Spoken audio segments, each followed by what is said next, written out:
أعلن الإمام الصدر إنهاء اعتصامه، وسرعان ما توجه إلى البقاع على أثر قيام مسلحين في بلدة النبي عثمان وعرسال والعين والهرمل بالهجوم على بلدة القاع، مطالبين أهلها بتسليم أسلحتهم وإقفال بيت الكتائب فيها.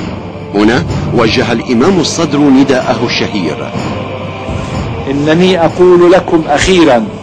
أن كل طلقة تطلق على دير الأحمر أو القاع أو شليفة إنما تطلق على بيتي وعلى قلبي وعلى أولادي، وأن كل فرد يساعد على تخفيف التوتر أو إطفاء النيران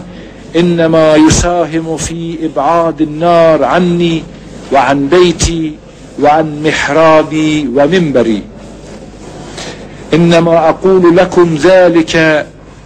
بالحقيقة كل الحقيقة، ولا أبالغ فيما أقول، وسأتوجه إليكم في وقت قريب بإذن الله، فإلى اللقاء مع حفظ الأمانة، والسلام عليكم ورحمة الله.